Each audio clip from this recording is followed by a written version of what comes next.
Bonjour, bienvenue à C'est le Sport, édition spéciale consacrée à la Coupe du Monde de football au Qatar, dont revient tout juste Kevin Cabioche, envoyé spécial de la Charente Libre. Bonjour Kevin. Bonjour. Bronzé, pas de jet lagué. Ça va. En forme. En forme. Avec moi pour présenter cette émission, Armel Leny, rédacteur en chef de la Charente Libre, qui avait accompagné l'épopée des Bleus en 1998. Bonjour Armel. Bonjour Eric, bonjour Kevin. Et Maurice Bontac, éditorialiste, qui lui s'était arrêté en finale en 2006 ouais. Avec l'équipe de France de Raymond Domenech. Tout à fait, bonjour. Bonjour Maurice. Alors Kevin, cette Coupe du Monde s'est achevée dimanche avec une finale de rêve qui s'est achevée en cauchemar pour l'équipe de France battue au tir au but par l'Argentine. Nous, on a vibré devant la télé. C'était compliqué de rester lucide et garder le recul nécessaire en tribune de presse. Ouais, c'était compliqué. Sur la fin de match, j'ai plus d'ongles là. J'ai rangé les ongles pendant toute la fin du match, toutes les prolongations. C'était hyper tendu. Dans le stade, on vit encore plus les émotions que devant sa télé, je pense. Donc, c'était vraiment extraordinaire. Ouais. Messieurs, c'est indispensable pour un journaliste de rester neutre et lucide dans des cas comme ça? Non, effectivement, ça a vraiment évolué. Je pense qu'aujourd'hui, les journalistes, il faut qu'ils s'engagent et je pense que d'ailleurs, on le voit bien à la télé et je trouve ça vraiment plutôt sympa. En 2006, c'était impossible de rester neutre parce qu'il y avait le coup de tête de Zidane, il y avait la séance de penalty, il y avait des journalistes autour de moi qui partaient en criant, c'était assez hallucinant. Puis on comprenait pas tout parce qu'il y avait pas encore la VAR, donc le coup de tête de Zidane est arrivé tard sur les écrans, donc voilà quoi. Donc c'était assez dur. Et puis il fallait finir d'écrire aussi alors il était très tard pour c'est monter. C'est vrai. Qu'est-ce qui reste, Armel, comme souvenir de 98 de cette finale au Stade de France? Ouais, ce qui reste de cette finale, c'était un moment complètement magique. On joue contre le Brésil, la plus belle équipe du monde. On fait une Coupe du Monde plutôt assez moyenne. On se dit, bon, ça va être super compliqué. Il y a Ronaldo en face, etc. Ouais, j'ai souvenir que vous avez passé un mois à égratigner Aimé Jacquet. Ouais, enfin, je pense qu'on n'était pas très loin parce que Eric, faut quand même rappeler qu'on avait fait un petit peu la Coupe du Monde ensemble.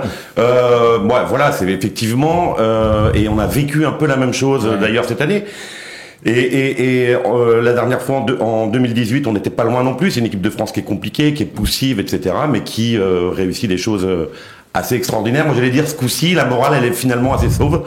Et je pense que ça aurait été le hold-up du siècle que cette victoire de l'équipe de France dimanche. Avis partagé, Kevin? Oui, sur le match, c'est vrai qu'on n'a pas existé pendant plus d'une heure, voire 80 minutes. Après, on aurait pu gagner parce qu'il y a eu les occasions dans une fin de match totalement folle, mais sur le match et même sur la compétition, il méritait que l'Argentine gagne plutôt que la France. Vous avez passé un mois dans les pas des Bleus. Comment était l'ambiance et les conditions de travail? L'ambiance était plutôt bonne. Après, c'était une Coupe du Monde totalement différente des autres éditions, notamment en Russie. On rappelle que vous étiez en Russie il y a 4 ans. Hein. Ouais. Le point positif, c'est que tout le monde était au même endroit. Donc sur Doha, tous les stades étaient assez proches. Donc la possibilité de faire plein de matchs, j'en ai fait 18 sur toute la durée de la Coupe du Monde. Ça donne aussi une ambiance assez particulière vu que tous les supporters se rencontrent. Après, il y avait peu d'Européens, donc ça a quand même joué aussi sur l'ambiance un petit peu particulière. Ça ressemble plus à des Jeux Olympiques qu'à une Coupe du Monde finalement. Ouais, c'est un petit peu ça, ouais, avec beaucoup de Sud-Américains et des pays arabes, donc ça change des compétitions qu'on voit habituellement avec beaucoup d'Européens. Maurice, Armel, quel souvenir vous gardez-vous de cette expérience et vous pensez que les conditions de travail ont changé? Alors moi je vais commencer parce que je suis le plus ancien. Effectivement, j'ai vécu une époque, je crois que Kevin il hallucinerait aujourd'hui. On se retrouvait en conférence de presse avec quasiment tous les joueurs à notre disposition. Et on se retrouvait autour d'une table, on était 2, 3, 4 journalistes avec Zidane, avec Barthez, et donc on avait vraiment un contact direct et des interviews un petit peu sincères et exclusives. Je pense qu'aujourd'hui tout ça c'est terminé, non? Ouais, non, personne n'a des interviews exclusives. C'est vraiment une salle de presse avec peut-être 100 journalistes. 2 fois un quart d'heure avec 2 joueurs tous les jours, mais il n'y a aucun contact direct. Et l'apparition des directs télé en plus, quoi, qui fausse un petit peu le jeu également, quoi. Et j'imagine aussi beaucoup de langue de bois et. Après il y a des joueurs qui répondent mieux que d'autres, mais c'est vrai que la plupart c'est de la langue de bois, quoi. Oui, j'ai le souvenir en 2006, Zidane n'est jamais venu comme Mbappé cette année, donc c'était déjà un peu exactement. Il est venu Mbappé, je crois, non? Non, c'était pour le trophée du meilleur joueur, je crois. Ouais, trophée du meilleur joueur, il avait refusé 2 fois, alors que c'est obligatoire normalement selon les règles de la FIFA. Donc la FFF avait pris une amende, donc la 3e fois il a accepté de venir. Il y avait tellement de langue de bois que c'était William Gallas qui parlait la veille de la finale et au bout de 2 minutes je suis parti. Et on arrive quand même à avoir des indiscrétions, d'essayer de comprendre un peu ce qui se passe dans le groupe. Pas vraiment. Ceux qui arrivent, c'est les journalistes de l'équipe qui ont une armée de journalistes sur place et qui réussissent à avoir des infos de l'intérieur par les proches des joueurs, les agents. Ouais. Mais sinon, c'est ultra fermé. En plus, là, ils étaient dans un hôtel qui était un peu un bunker où on n'était vraiment pas... il n'y avait pas de possibilité d'approcher, quoi. Et l'ambiance entre journalistes, vous passez les infos, vous essayez d'un petit peu de vous aider, ou c'est quand même un petit peu chacun pour soi et il faut se débrouiller, quoi. Ouais, non, ça va, on essaye quand même de s'aider. Après, souvent on est entre les journalistes de la PQR ensemble, ceux de la télé sont avec ceux de la télé. C'est un peu sectorisé comme ça, mais il y a plutôt des bonnes relations. Ouais. Kylian, Kevin. Cette Coupe du Monde a été celle de Kylian Mbappé, de Léo Messi également. Ce sont deux joueurs qui dégagent vraiment quelque chose de particulier vu des tribunes. Bah ouais, on attend toujours quelque chose d'eux. Messi, c'était vraiment le maître à jouer de l'Argentine, tout passait par lui. Mbappé, pas tout le temps, mais on savait que c'était lui qui pouvait faire la différence. Il l'a fait en finale, il l'a fait contre le Danemark, contre la Pologne.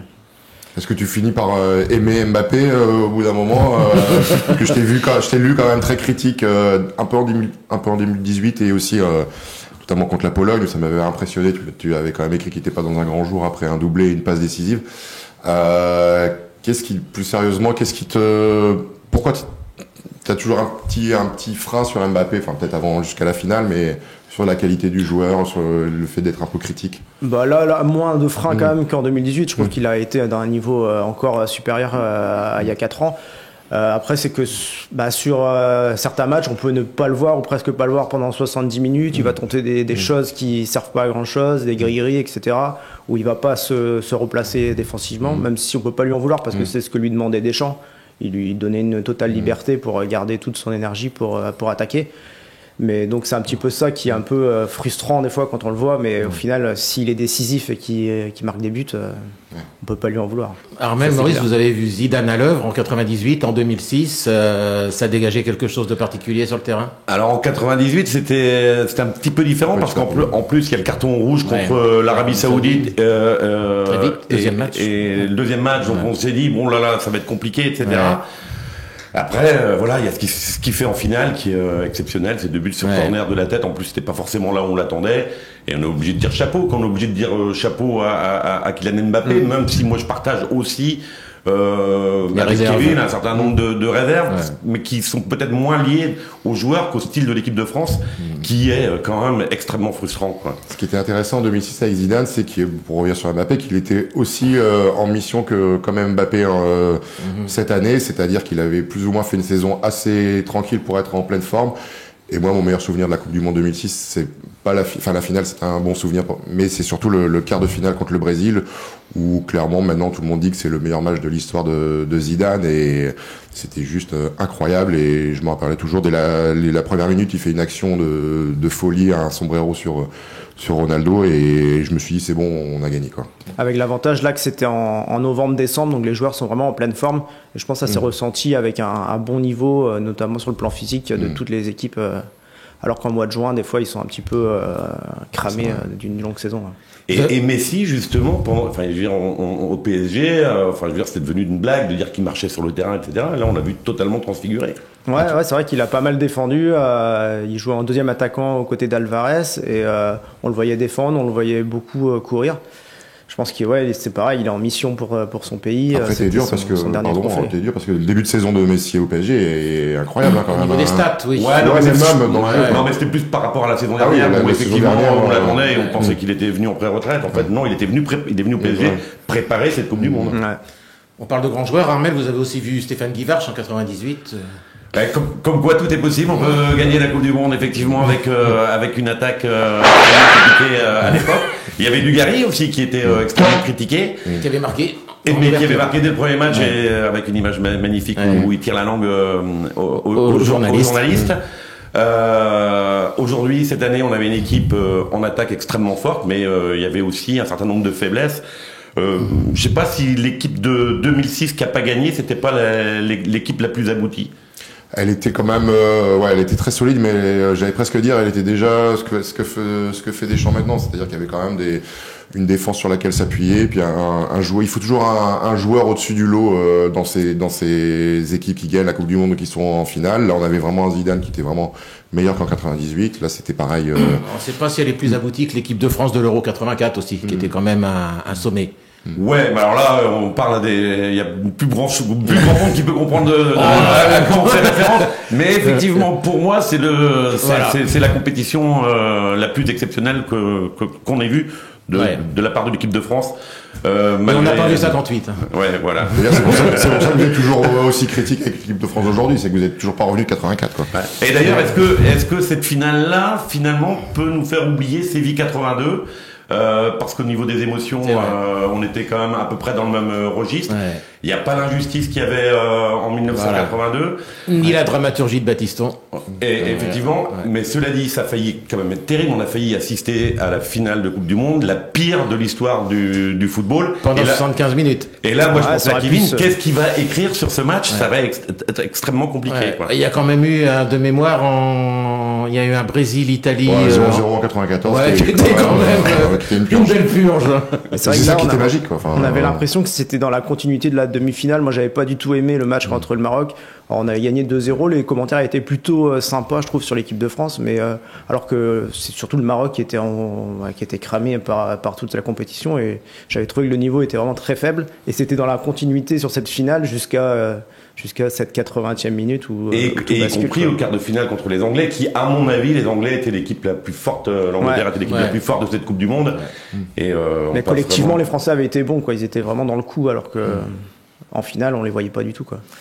Dans l'édition du Charente Libre de mardi, Kevin, vous projetiez sur l'équipe de France post-mondiale. On a une génération de nouveaux joueurs assez exceptionnels, notamment en attaque. Cette équipe, elle a de beaux jours devant elle pour vous. Oui, je pense qu'il y a une génération qui pousse. Il y a déjà des jeunes qui ont commencé là pendant ce mondial, notamment en défense, Upamecano, Konaté. On voit votre sélection en infographie. Ouais, alors j'ai mis un 3-5-2, donc je sais pas si Deschamps va rechanger parce qu'il avait essayé l'année dernière et au final il avait abandonné. Mais c'est vrai qu'on a en défense centrale, on a 9 ou 10 joueurs qui peuvent jouer en équipe de France. Tu crois que Pogba, Kanté, voire Griezmann vont être encore Griezmann, je pense qu'il a encore quelques années, au moins 2 ans pour aller jusqu'à l'Euro, enfin même 1 an et demi, vu que ça sera... Mais Pogba et Kanté, c'est fini, non? Ça va dépendre de leur physique, quoi. Ouais, mais en plus Pogba, il y a eu en plus des histoires avec le groupe, avec l'équipe, etc. Ouais. Je sais pas. Bon, après c'est plus sur son frère, lui était pas tellement il a quand même tenté de marabouter Mbappé. Hein. C'est vrai. Mais bon, il a que 29 ans. S'il retrouve son niveau, je pense qu'il peut rejouer. Après, ça sera des joueurs qui vont apporter une bonne concurrence par rapport aux jeunes comme Tchouaméni, comme Rabiot. Il est un peu plus vieux et je pense que lui, il est là pour encore quelques temps. Mais Camavinga, il y a surtout une densité en attaque qui est impressionnante. Quand on voit qu'un joueur comme Nkunku n'était pas là au mondial, on voit Kolo Muani et Thuram qui explosent. Les places vont être chères. Hein. Ouais, d'ailleurs, j'ai pas vu Nkunku dans ton équipe de 2023. Si tu voulais faire une place à son chouchou, Griezmann. Je voulais garder Griezmann quand même. Mais après, Griezmann, je sais pas s'il va continuer en milieu de terrain. Surtout, il continuera pas là. Je pense qu'il continuera pas en haut, en attaque.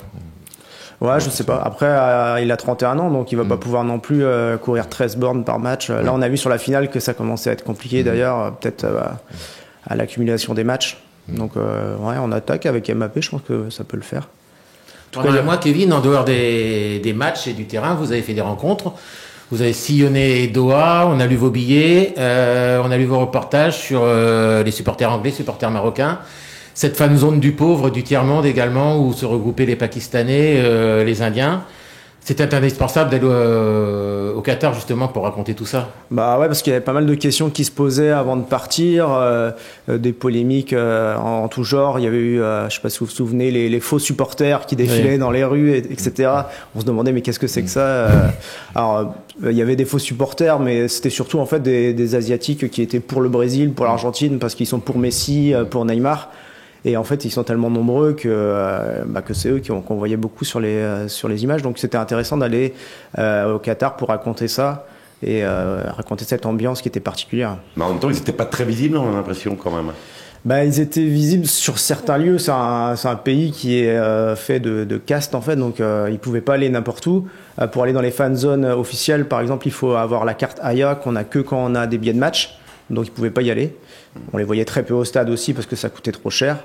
Donc ils étaient dans la fan zone où j'avais été, donc dans la zone industrielle, où là il y avait que des asiatiques pour le coup, que des hommes.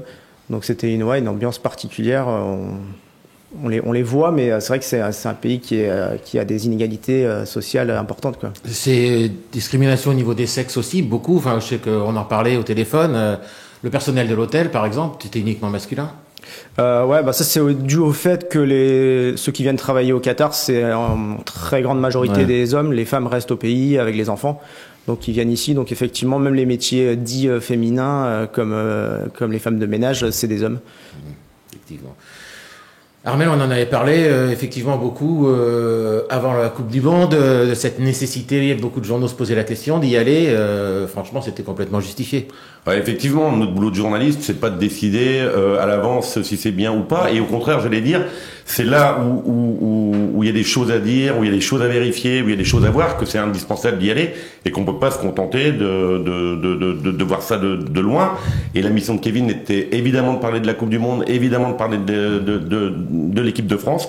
Mais moi, ce que j'ai trouvé extrêmement intéressant dans ces papiers, c'est aussi qu'il est sorti et qu'il nous a fait partager des choses que certes on avait sans doute vues à la télé, dans d'autres reportages, dans d'autres journaux, etc. Mais c'était important que les Charentlites puissent témoigner de tout ça. Je sais pas ce qu'en pense Maurice, notre éditorialiste. Je pense que l'idée du boycott, on savait que les gens allaient quand même regarder les matchs, etc. Ce qui était important, c'était de montrer que les gens étaient de plus en plus sensibles au fait de pas faire n'importe quoi sur n'importe quel endroit quand on choisit de donner une Coupe du Monde.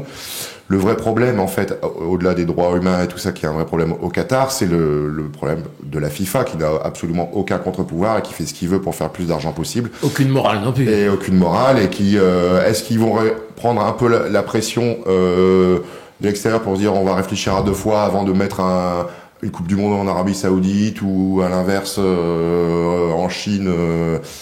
Voilà, c'est plus la pression, mais la pression elle doit être vraiment en amont. Et ce qui est compliqué avec la FIFA, encore une fois, je le répète, comme d'autres fédérations sportives, même nationales, c'est qu'ils ont aucun contre-pouvoir et donc ils en ont absolument rien à faire de l'environnement ou des droits humains tant qu'ils ont un bon business à vendre. Et c'est ça qui est compliqué, qu'on va revoir malheureusement assez vite. Et d'autant plus que prochaine Coupe du Monde sur 3 pays, je pense que donc Mexique, États-Unis, Canada, on va avoir un beau bilan carbone. Voilà. Ouais, effectivement, ça sera compliqué de voir 23 matchs dans 4 ans, Kevin, je pense.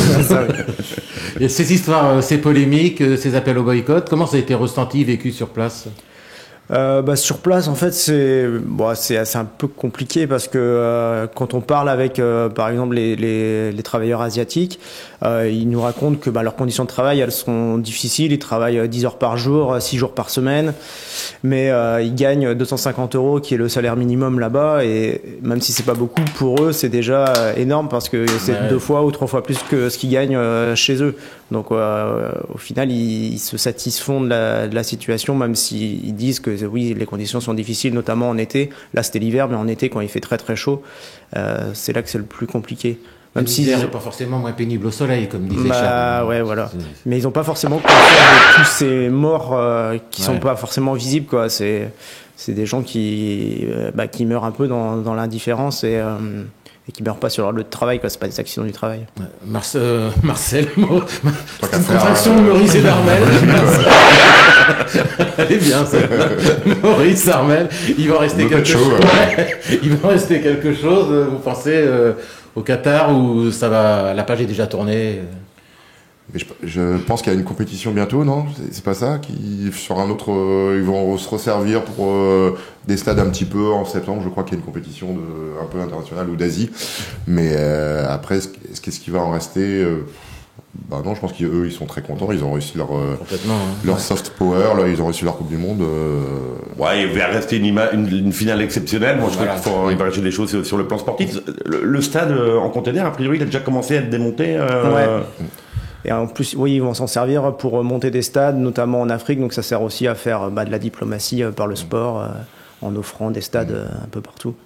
Sur le sport, j'avais une question sur la rivalité qui est en train de naître entre la France et l'Argentine, c'est-à-dire on a eu 2018, là on a eu cette finale incroyable qui pour tout le monde presque est la meilleure de l'histoire.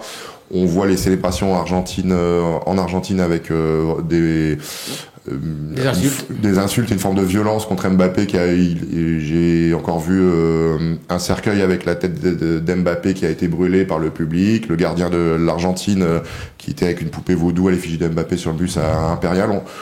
Cette forme de tension, de rivalité, est-ce qu'elle peut perdurer ou à partir du moment où eux n'auront plus Messi, on va se retrouver dans... Si les deux équipes restent à top niveau, ouais, peut-être. Ouais.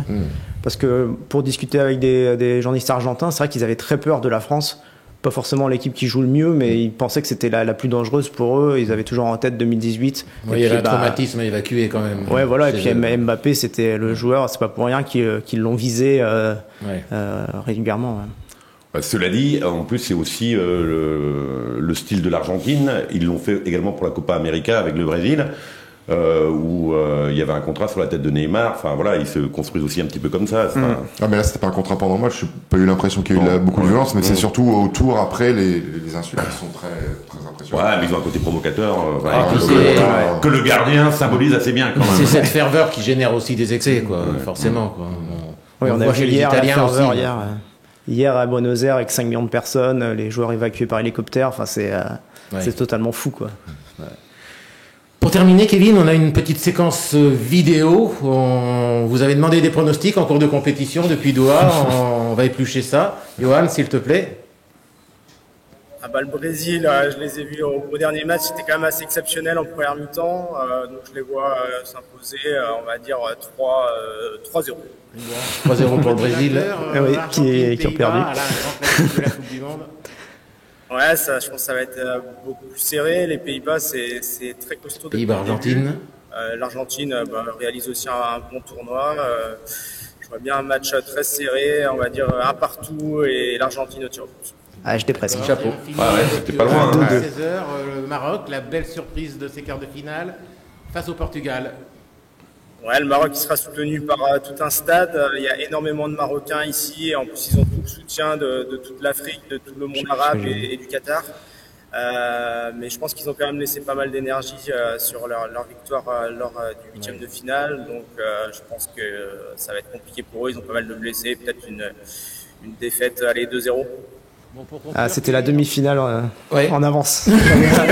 Chapeau la piste. Ouais, c'est assez cruel parce que ça fait pour qui avait vu le Maroc en demi-finale, Eric, là c'est pas très gentil. Si on peut plus chambrer, autre chose. Bon, on vous demande pas, Kevin, les numéros du loto du Nouvel An. Dernière chose avant de se quitter, Nersac est 5e de la poule B de 2e division, sans son piston droit. Oui. Belle performance. Ouais, ils sont bien débrouillés sans moi. Et la CFC aussi d'ailleurs. Ouais, mais je pense que tout ce qu'il a appris là-bas, et je pense qu'il va essayer de le refaire. Et, on risque de voir Nersac en 3-5-2, je pense. À moins que je fasse une Pavard et je jouerai plus beaucoup. Bon, cette émission est terminée. Merci Armel, merci Maurice. Merci Kevin. Bon retour en Bretagne pour les vacances. Ça permettra de voir un peu la pluie. Ça fait longtemps que vous l'avez pas vu. Bonnes vacances à ceux qui prennent des vacances. Bonne année. Et puis on se retrouve début janvier pour un nouvel épisode. Merci, au revoir. Au revoir. Au revoir.